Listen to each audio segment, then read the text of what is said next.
Assalamualaikum warahmatullahi wabarakatuh. Salam dan bahagia.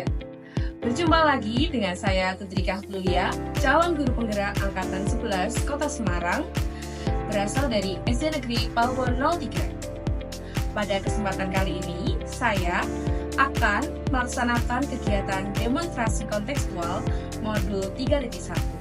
Di tengah-tengah saya akan mewawancarai kepala sekolah di SD Negeri Palbon 03, yaitu Bu Cikmah Hidayati.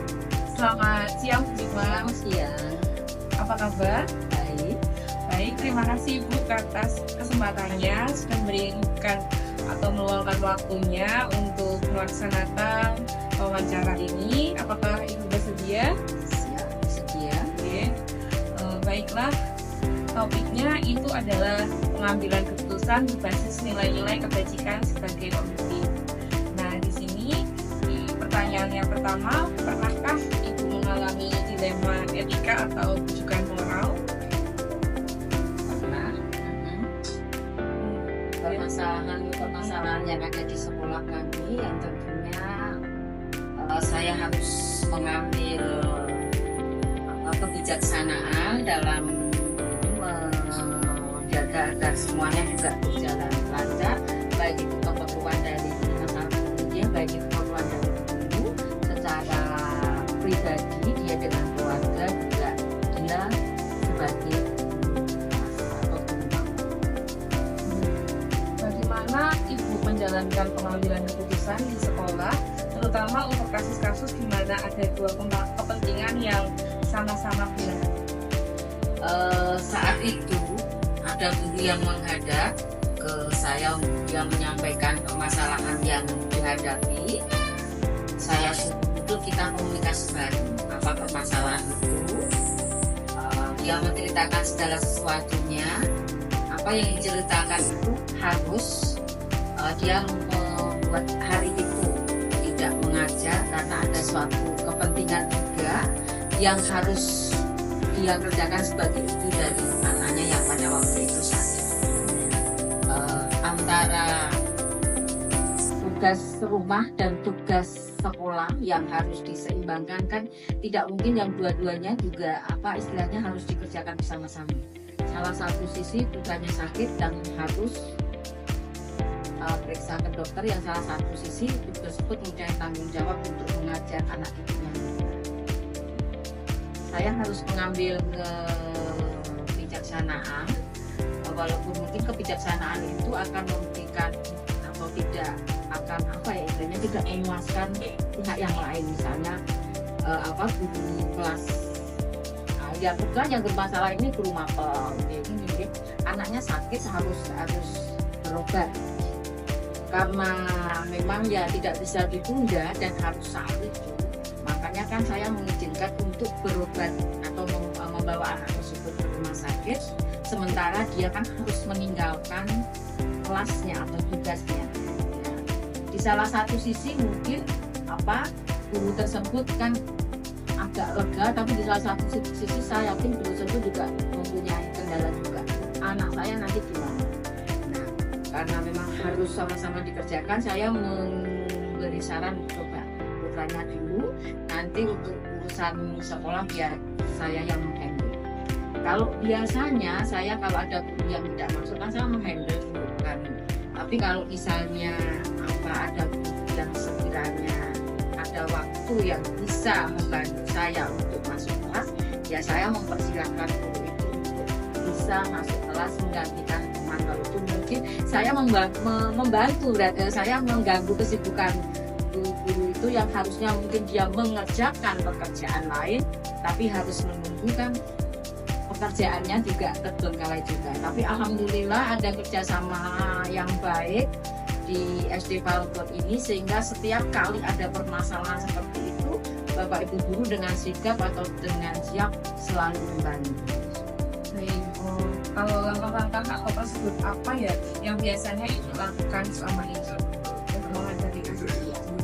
Kalau menghadapi kasus tersebut, misalnya itu yang izin guru kelas, misalnya yang izin guru kelas, dan izinnya meminta mengharuskan saya memutuskan memberikan kebijaksanaan, akhirnya dia meninggalkan kelas. Kemudian saya akan berdiskusi dengan guru yang intinya hari ini yang tidak mengajar, saya minta bantuan untuk mengajar. Tapi kebetulan di sini Bu Rika di kelas ini itu permasalahannya kan di lantai ada 2 lantai, ya. Kadang ada kebanyakan bapak ibu guru di sekolah kami itu tidak mau melantai 2 naik karena kesehatan, bukan faktor tidak mau menerima tugas, tapi faktor kesehatan. Sehingga kalau saya misalnya tidak ada tugas luar, tidak ada rapat dan sebagainya, saya mencoba untuk naik atau mengisi. Kalau tidak, kalau biasanya misalnya guru itu izin, guru kelasnya izin, saya akan membagi guru-guru tersebut. Jadi misalnya izinnya 1 hari izin, tidak 1 hari itu diganti atau diisi guru 1 atau guru 2, tapi beberapa guru, karena kita 2 rombel. Misalnya guru kelas 1 izin, kebetulan ada guru mapel agama atau guru yang lain itu saya bagi, mungkin saya bagi jamnya, jam 8 sampai jam 9 ini, jam 9 sampai jam 10 ini, sehingga tugasnya sendiri dia bisa mengerjakan, tidak kepet intinya, karena memang pekerjaan guru juga banyak. Nah itu seterusnya sampai jam pelajaran di guru yang kecil itu selesai. Oke, kalau menurut Ibu, hal-hal apa saja yang selama ini Ibu anggap efektif dalam mengambil keputusan pada kasus-kasus dilema etika tersebut? Yang efektif sebetulnya kalau saya pribadi, saya menginginkannya tidak, kalau saya bisa saya tidak akan mengganggu yang lain. Kalau saya misalnya tidak ada kegiatan di luar, ya saya berusaha mengisi, sehingga guru-guru yang lain itu waktu luangnya, mungkin pas waktu itu ada guru mapel, dia bisa mengerjakan pekerjaan yang mungkin kemarin dia juga sudah dapat tugas menunggu kelas yang temannya tidak masuk atau izin, sehingga pekerjaan yang kemarin keteteran bisa dikerjakan hari ini. Jadi sebisa mungkin seperti hari ini, 2 hari ini kan ada guru kami, Bu Ati yang cuti. Sebisa mungkin karena saya tidak ada tugas luar, jadi saya yang mengisi. Guru-guru yang lain bisa dengan muridnya sendiri atau mengerjakan tugas-tugasnya sendiri. Kembali ke pertanyaan selanjutnya, hal-hal apa saja yang selama ini merupakan tantangan dalam pengambilan keputusan pada kasus-kasus dilema etika tersebut? Tantangannya dari mungkin Bapak Ibu dan Bapak Ibu yang lain, ada penilaian juga, jadi kadang kan kok sering tidak masuk dan sebagainya. Terus untuk anak didiknya pun otomatis karena dia sering meninggalkan, kan ada rasa ketidakpuasan dari anak didik tersebut, nggak masuk kenapa dan sebagainya, dan itu nanti kan akibatnya juga berimbas ke uang murid, banyak yang bertanya dan sebagainya. Itu tantangan bagi sekolah ini, baik bagi kita semua.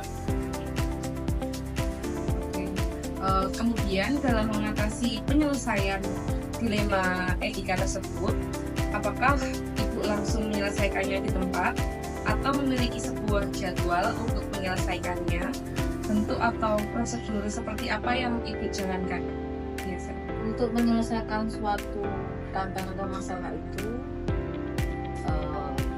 tidak ada jadwalnya pastinya. Jadi dalam arti bisa saat itu, tapi bisa juga mendiskusikannya dengan yang lain, karena kan kalau sudah menyangkut luas, jadi kalau sudah sampai wali murid yang bertanya, ada masukan, ada dari wali murid, tentunya kami akan mengajak diskusi bersama.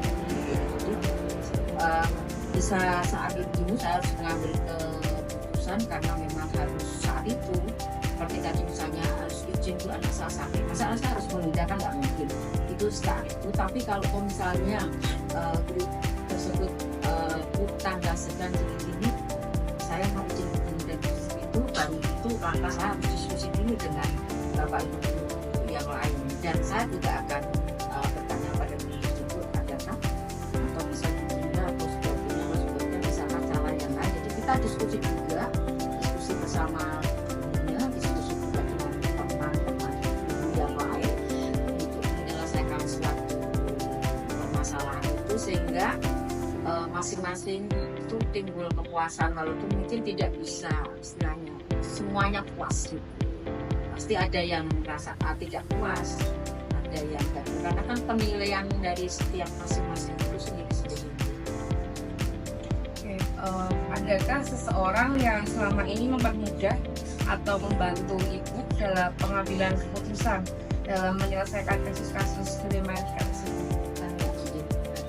Pastinya ada tuh, karena guru-guru ini di sini di SD Palilom itu dengan senang hati misalnya kita ajak diskusi langsung semuanya.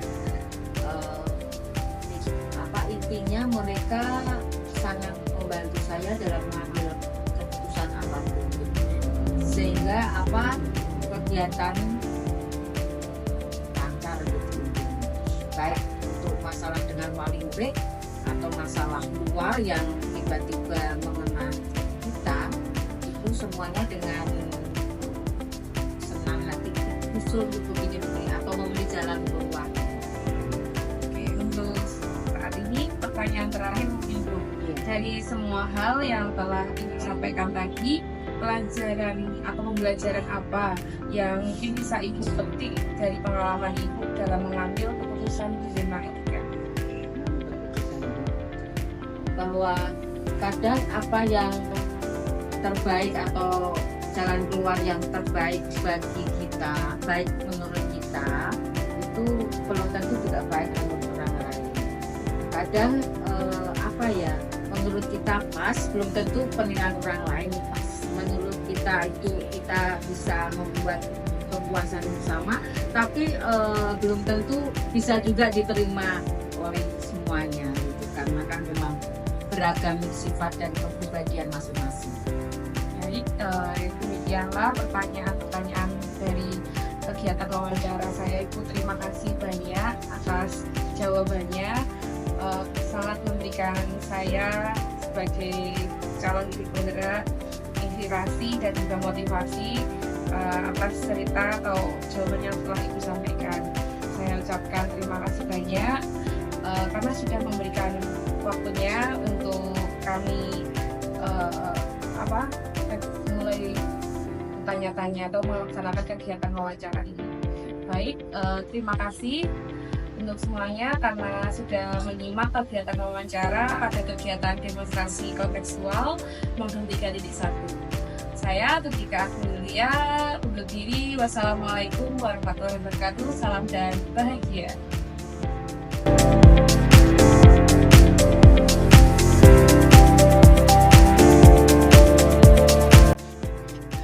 Salam dan bahagia. Assalamualaikum warahmatullahi wabarakatuh.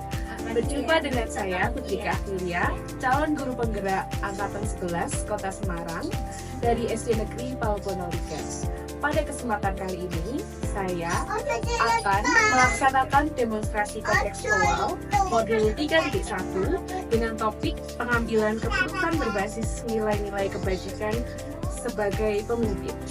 Nah, di tengah-tengah saya kali ini akan saya kenalkan seorang kepala sekolah yang sangat luar biasa dari SD Negeri Sarirejo. Nah, bismillah, Pak Ajis.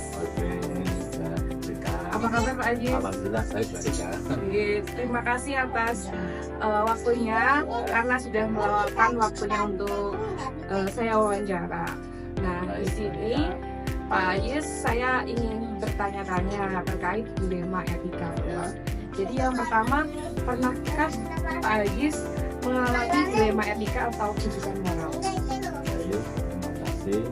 Selama kami di SD Negeri dan kami setiap hari menghadapi dilema tersebut. Tentunya ini merupakan tantangan buat kami selaku kepala sekolah di SD tersebut. Bagaimana dalam Bapak itu menjalankan pengambilan keputusan di sekolah Bapak, terutama untuk kasus-kasus di mana ada dua kepentingan yang sama-sama benar? Terima kasih Mbak Rita. Memang tempat saya di Sangkar Beni itu memang luar biasa. Tekniknya besar, muridnya banyak, pembelinya banyak, dan juga banyak kegiatan. Tentunya ketika ada problem, ada masalah yang mana yang kedua belah ini ya sama-sama menginginkan ingin selesaikan, maka kami memang ada beberapa strategi. Nah, strategi ini kami selesaikan.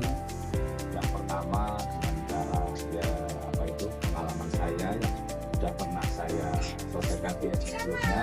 Yang kedua dengan musyawarah mufakat dan hasil diskusi bersama.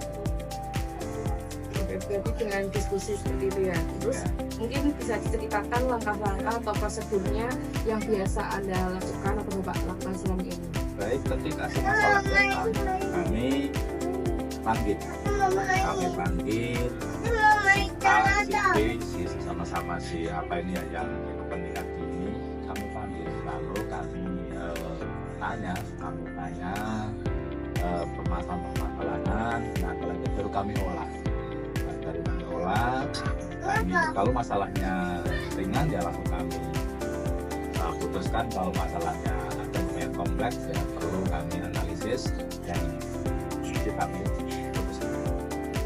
Kemudian hal-hal apa saja yang selama ini Bapak anggap efektif dalam mengambil keputusan pada kasus-kasus dilema etika tersebut? Baik, yang pertama, hal yang efektif adalah kalau saya itu cara penanganan yang soft, yang lembut, tidak emosional. Nah inilah dengan cara yang soft, lembut, tidak emosional. Ini mengakibatkan si lawan bicara saya dia akan mengikuti ketenangan itu. Yang kedua, tentunya dengan kami berikan beberapa alternatif solusi, ini solusi, silakan nanti dia pilih.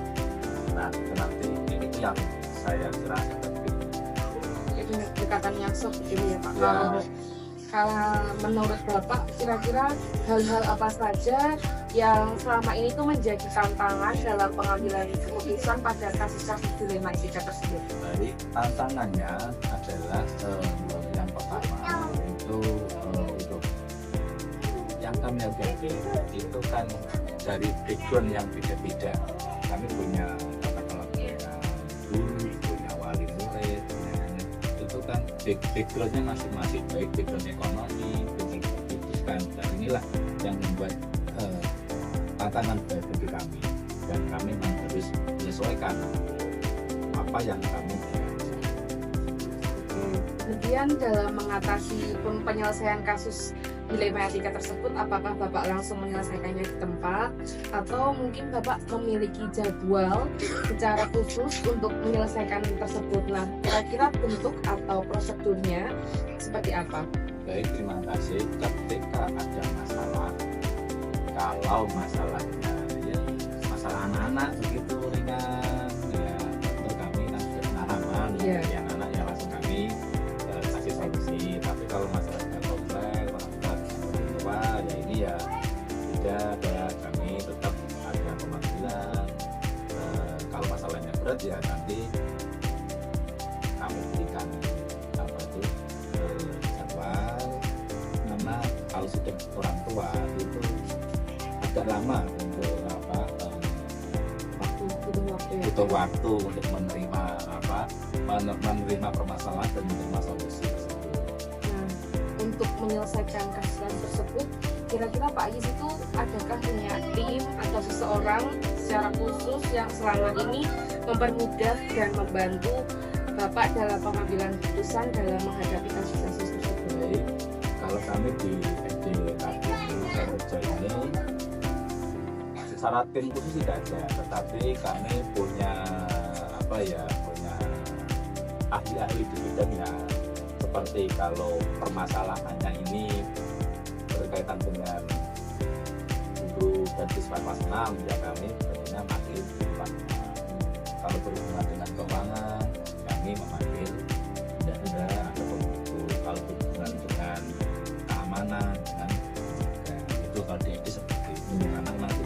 mereka di sendiri.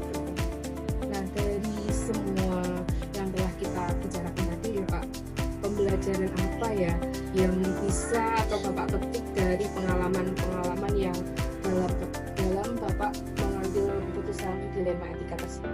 Baik, pelajaran cepat kami petik di SD Kartini, yang pertama kita harus cepat menyesuaikan, karena begitu cepat sekali perubahan-perubahan yang ada di lingkungan di SD Satu Jakarta. Yang pertama adalah kita cepat menyesuaikan, yang kedua adalah perbanyak literasi atau agar tadi untuk memberikan solusi, dan yang ketiga adalah sabar. Ya, betul sekali. Oke, terima kasih ya Pak atas bincang-bincangnya pada hari ini. Semoga obrolan kita hari ini bisa memberikan manfaat kepada saya dan juga teman-teman guru penggerak, terutama dalam pengambilan keputusan dan juga menyelesaikan kasus-kasus dilema etika tersebut. Saya ucapkan terima kasih untuk Anggis. Demikianlah kegiatan wawancara modul 3.1 dilema etika. Saya ucapkan terima kasih. Wassalamualaikum warahmatullahi wabarakatuh. Salam dan bahagia.